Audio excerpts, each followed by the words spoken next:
Hello guys, welcome back to our channel the Tantras. आप लोगों का बहुत सारा प्यार मिल रहा है हमें वीडियोस पे। अच्छी बात है, ये हम लोगों को बहुत अच्छा लग रहा है। अगर आपके पास इससे रिलेटेड और भी स्टोरीज है या कुछ भी ऐसा है आपके पास में जो आप शेयर करना चाहते हैं हमारे चैनल पे, आप चाहते हैं कि हम आपकी स्टोरी नरेट करें, तो आप हमें कॉन्टेक्ट कर सकते हैं। एज वेल एज अगर किसी को कोई भी प्रॉब्लम है तंत्र मंत्र से रिलेटेड या किसी साधक की जरूरत है या आपको नहीं मिल पा रही कोई हेल्प, तो आप हम लोगों को अप्रोच कर सकते हैं। सो हम लोग आपको इसमें भी हेल्प आउट कर देंगे कहीं ना कहीं से कोई ना कोई कॉन्टेक्ट, चाहे वो पूरे ऑल ओवर इंडिया में कहीं भी हो। डिस्क्रिप्शन में आपको हमारा ईमेल एड्रेस मिल जाएगा कांटेक्ट करने के लिए। एज वेल एज आप हमें कमेंट सेक्शन में भी कमेंट करके बता सकते हैं या आप अपना कांटेक्ट नंबर शेयर करेंगे तो हम लोग आपको अप्रोच कर सकते हैं। हमारा इंस्टाग्राम चैनल भी है @द_तंत्रास के नाम से, आप सर्च कर सकते हैं, उसको भी फॉलो करें। वहाँ पे भी आपको सेम स्टोरीज मिलेगी। अगर आप चाहो तो इंस्टा पे भी अप्रोच कर सकते हो।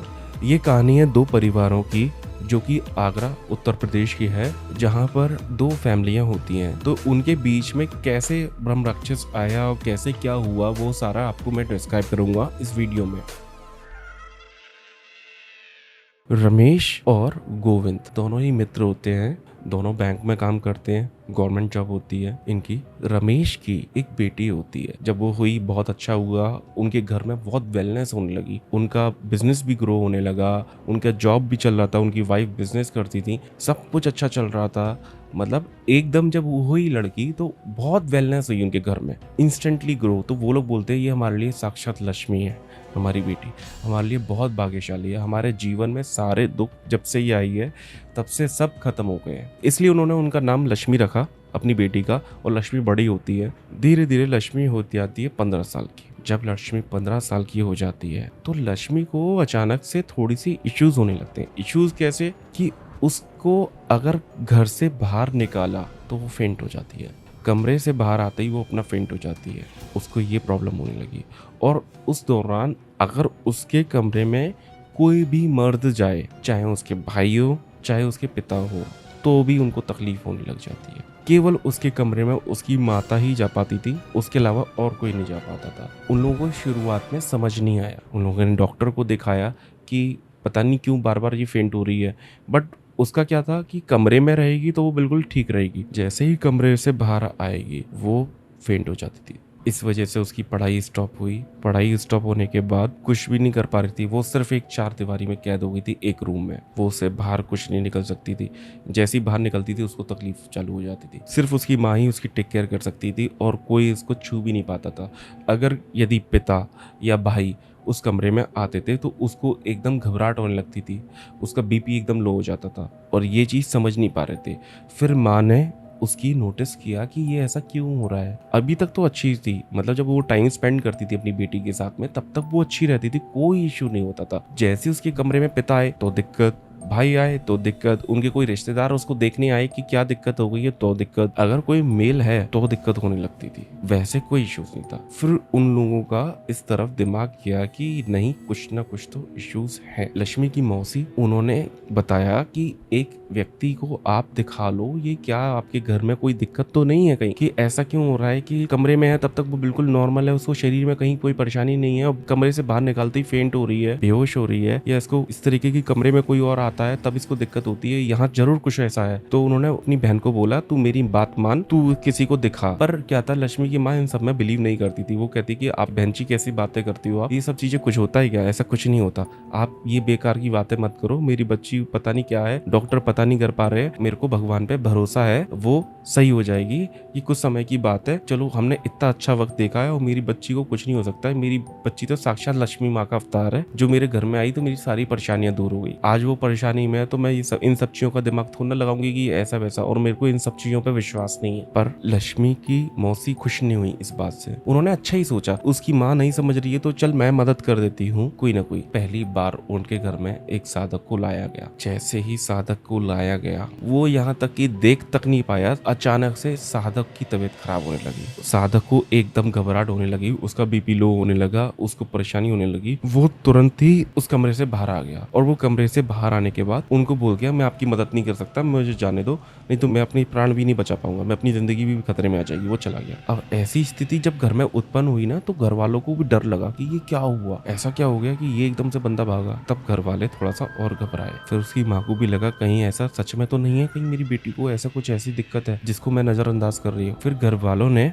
आसपास और साधकों से पता किया। फिर दूसरा साधक आया और बुलाए गए साधक जैसे ही उस कमरे में पैर रखते या तो वो बेहोश हो जाते या किसी को कोई दिक्कत हो जाती या वो आ नहीं पाते। ऐसे करते करते कई साधक आए। एक बार उनमें से एक साधक के साथ क्या हुआ, जब वो आया थोड़ा पावरफुल था, जैसे ही उसने अपना देवाल लगाया, उसने अपने मंत्र चैंट करना चालू करे। अब यहाँ से क्या हुआ, उसकी बेटी जो थी लक्ष्मी, वो बैठती है अपने बेड पे, एकदम लेटी हुई थी, एकदम बैठती है और बैठती एकदम चैंटिंग करने लगती है अलग अलग मंत्र। पता नहीं अब घर वालों के सामने ये नजारा इतना अलग हो गया था कि ये हमारी लड़की ये क्या कर रही है। उसने कुछ अलग मंत्र चैंट करना चालू किए और वहां पे जो तांत्रिक था, जो साधक था, वो तुरंत उसका गला दबने लगा, उसकी आंखें बाहर आने लगी, मतलब जैसे गला दबाता है कोई, उसको फील होने लगा। उसने हाथ पे अपने गले पे हाथ रखा और कोशिश करी कि मेरे को छोड़ो। फिर घर वालों ने भी उसको छुड़ाने की, उसके हाथ दूर करने की कोशिश करी कि ताकि उसको कोई दिक्कत है। तुरंत ही उसको जैसे तैसे उसको कमरे से बाहर निकाला। जब साधक कमरे से बाहर आया तो उसको थोड़ी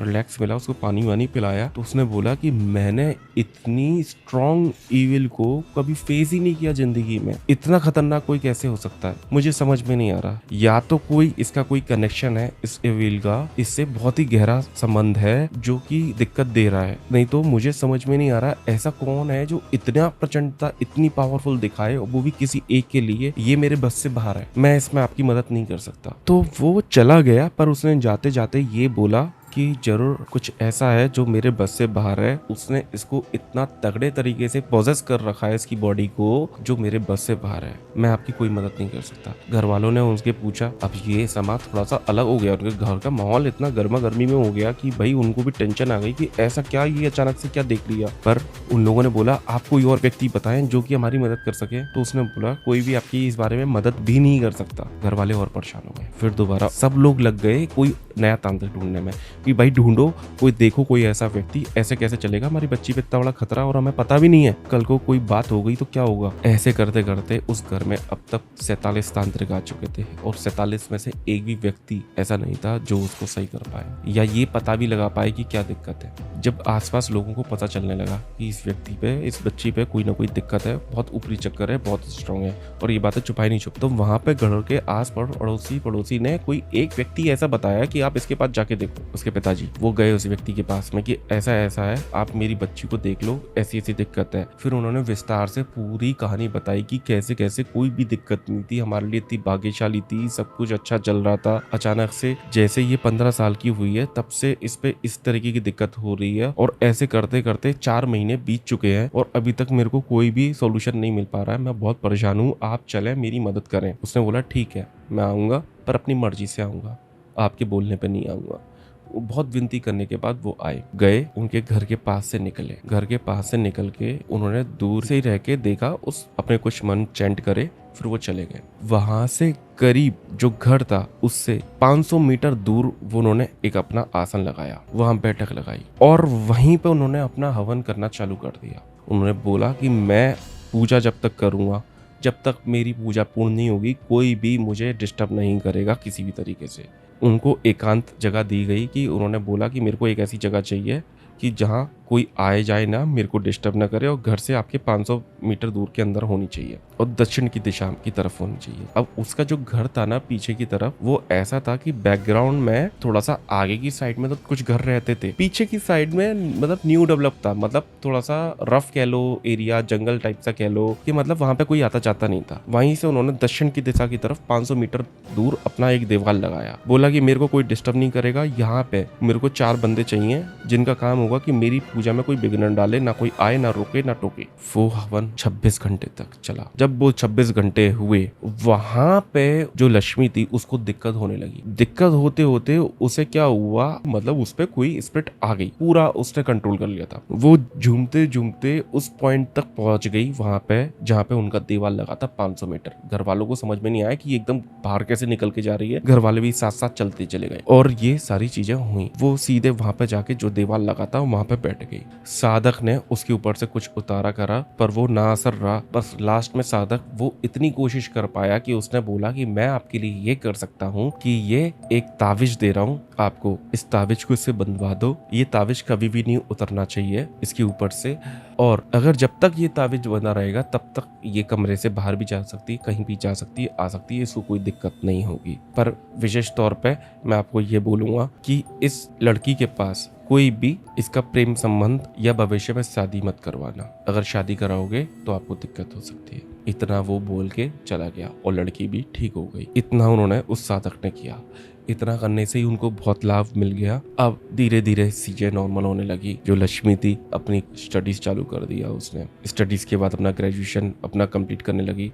ऐसा करते करते 10 साल बीत गए और 10 सालों में हुआ क्या, सब कुछ अच्छा चल रहा था। रमेश के लिए मेन क्वेश्चन ये हो गया था कि अब उसकी लड़की 25 साल की हो चुकी थी। अब उसके लिए रिश्ते आ रहे थे और रमेश को ये बात रह रह के याद आती थी कि उस साधक ने मना करा है, पता नहीं क्या होगा क्या नहीं होगा। बहुत लोगों ने बोला पर उन्होंने मना कर दिया कि नहीं, हम ये हमारी बेटी के लिए हम अभी नहीं करना चाहते ऐसा। रमेश ये जानता था कि उसको पता चल चुका था कि कोई ना कोई दिक्कत है, कहीं से फिर से कोई दिक्कत हुई तो बड़ी दिक्कत हो जाएगी। ये चीज चलती रही, कंटिन्यू होती रही। रमेश के जो फ्रेंड थे गोविंद, उन्होंने उसने लड़के के लिए हाथ मांगा, कह रहा कि भाई तेरे को शादी नहीं करनी है, हमारा सेम कास्ट है, सब कुछ सही है, चल शादी कर देते हैं दोनों बच्चों की, हम दोनों का भी रहेगा, बच्चे आसपास में रहेंगे, हमें भी पता चल जाएगा कि हमारी बच्ची जानने वाले में घर में जा रही है और बेटे भी, मेरे को कोई दिक्कत नहीं है। रमेश की बेटी लक्ष्मी और गोविंद का लड़का अनुज, ये दोनों आपस में जानते तो थे एक दूसरे को पसंद भी करने लगे। तो इन लोगों ने बोला कि चलो इन दोनों की शादी भी कर देते हैं, कोई दिक्कत नहीं है। रमेश और लक्ष्मी इस बात से डर रहे थे कि कहीं इनको दिक्कत ना हो जाए फिर से,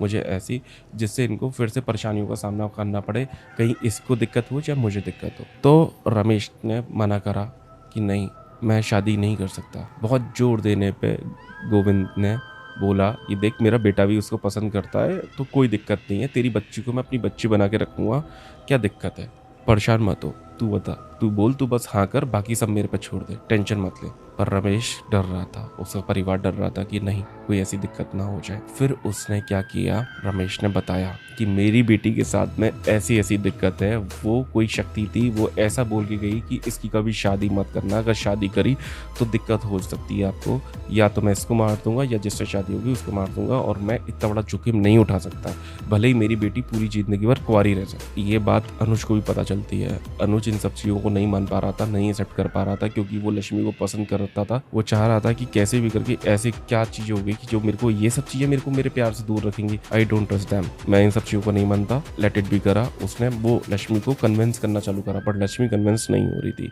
पर गोविंद जो अनुज का बाप था, वो अपने बेटे को इस तरीके से नहीं देख पा रहा था। उसने बोला ठीक है, उसने बोला तू टेंशन क्यों ले रहा है रमेश, परेशान मत हो, मैं किसी एक को जानता हूँ, वो इस चीज़ों का सॉल्यूशन देगा, हम उससे बात करते हैं। जब रमेश ने उसकी बात मानी, उसने जोड़ दिया, तो उसने सोचा कि क्या पता कहीं सही हो जाए और मेरी बेटी का घर बच जाए, तो इससे अच्छी मेरी बात क्या हो सकती है। ये सोच सोच के उसने आगे बढ़ गया। उसने बोला ठीक है। तो गोविंद ने किसी साधक को लेके आया, उससे बात करी कि क्या दिक्कत है ऐसी वैसी, सब कुछ पता करा। फिर उस साधक ने देवाल लगाया, उनके घर पे बैठा, बैठक लगाई, देखा तो लक्ष्मी पे वो शक्ति आई। साधक वो बहुत स्ट्रांग था, बहुत पावरफुल था, उसने पता चल गया था कि इसको क्या दिक्कत है इस लड़की पे। पर उसने उसके मुंह से बुलवाना चालू करा कि कौन है वो, खुद अपना परिचय दे शक्ति। जब वो शक्ति आई, उसने साधक ने इतना मजबूर कर दिया था उस शक्ति को कि बोलने पे कि बता अपना क्या नाम है, कौन हो, क्या है, कैसे आना होगा, और इस लड़की को क्यों नहीं छोड़ रहे हो। तब उसने बोला कि मैं हूँ ब्रह्म राक्षस। सब लोग डर गए थे कि ये क्या हो गया। उसने बोला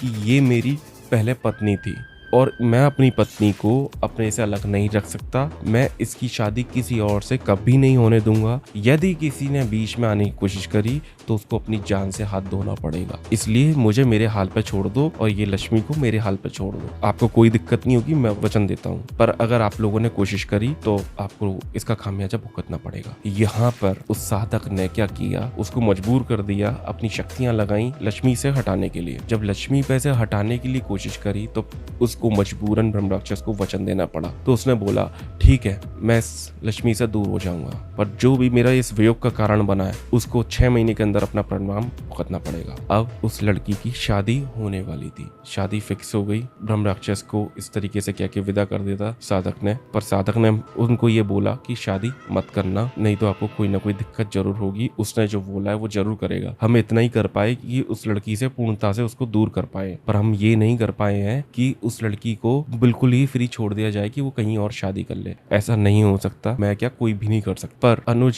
नहीं मान रहा था। अनुज ने अपनी शादी फिक्स करी उससे कि ठीक है, हम 6 महीने का टाइम लेके उनकी शादी फिक्स कर दी कि मैं देख लूंगा, जो होगा देखा जाएगा, मैं इसके बिना नहीं रह सकता। क्योंकि वो इन सब चीजों को नहीं मान पा रहा था, उसे ये सब चीजों पर बिलीव ही नहीं हो रहा था देखने के बाद भी। हुआ क्या, शादी थी 6 महीने बाद। अब हुआ क्या, 6 महीने का समय बीतने आ रहा था, 5 महीने हो चुके थे, किसी को कोई भी प्रॉब्लम नहीं थी, कुछ भी कोई दिक्कत नहीं थी। जब 5 महीने हुए, 5 महीने बाद अचानक से गोविंद के पिता की तबीयत खराब होने लगी। जब तबीयत खराब हुई तो उनका कुछ पता नहीं चल पा रहा था क्यों तबीयत खराब हो रही है। गोविंद ने तुरंत उनको बोला कि उन साधक को बुलाओ, क्या दिक्कत है ऐसी। जब पता करा कि साधक की पहले ही मृत्यु हो चुकी है, 3 महीने पहले, उस इंसिडेंट के 2 महीने बाद ही मृत्यु हो गई थी। अब गोविंद भी घबरा चुका था कि ये अब मेरी तबीयत खराब हो रही है और ऐसा क्यों हो रहा है, पर वो पता नहीं कर पा रहा था। रिपोर्ट्स उसकी तबीयत की नॉर्मल थी, उसको होता था बस सीने में पेन और कुछ दिक्कत नहीं होती थी। सीने में पेन होता था अचानक से असहनीय, वो समझ नहीं पाता था, उसको लगता था हार्ट अटैक की दिक्कत। बट जब उसका डॉक्टर ने ECG करा, उसका चेकअप किया तो उसकी रिपोर्ट नॉर्मल थी, उनको कोई प्रॉब्लम नहीं थी। पर गोविंद को यहाँ दिक्कत हो रही थी। गोविंद समझ रहा था कहीं वो कोई ऐसी बात तो नहीं है जो सच हो जाए। ब्रह्म राक्षस ने इतना वादा किया था कि मेरे को कुछ जो भी इसका कारण बनेगा मैं इसको ले जाऊंगा, और कहीं ना कहीं मैं भी इसका कारण बन चुका हूँ। इस बात को 3 दिन हुआ। 3 दिन बाद अज्ञात रूप से गोविंद अपने कमरे में मृत घोषित पाए गए। उनकी नाक से केवल ब्लड आया था और कुछ भी नहीं। जब अल्ट्रासाउंड हुआ तब पता चला कि कोई भी उनकी दिक्कत ही नहीं थी, उनकी एक नेचुरल डेथ थी। बट कहीं ना कहीं वो ब्रह्म राक्षस ने अपना वचन पूरा कर दिया कि उसने जो बोला था, जो भी कारण बनेगा मैं उसको जीवित नहीं छोड़ूंगा। अब इस अच्छाई का परिवार को ये खामियाजा भुगतना पड़ा कि अनुज ने अपने प्यार के चक्कर में अपने पिता को गवा दिया, और लक्ष्मी आज भी कुंवारी है, उसकी अभी शादी नहीं हुई है। आज लक्ष्मी 42 साल की हो चुकी है, वो अभी तक कुंवारी है, कोई भी नहीं है जो उसको सपोर्ट कर सके या उसकी लाइफ में आए। अनुज भी बड़ा हो चुका है, उसने कहीं और शादी कर ली, उसके बच्चे भी हैं, पर लक्ष्मी को बचाते बचाते गोविंद और उस साधक को अपने जान से हाथ धोना पड़ा। बहुत लोगों का मानना था गोविंद की मौत पे कि ये सब नेचुरल डेथ है, बहुत लोगों का कहना था कि उस ब्रह्म राक्षस ने बोला है तो उसने अपना कहा पूरा किया।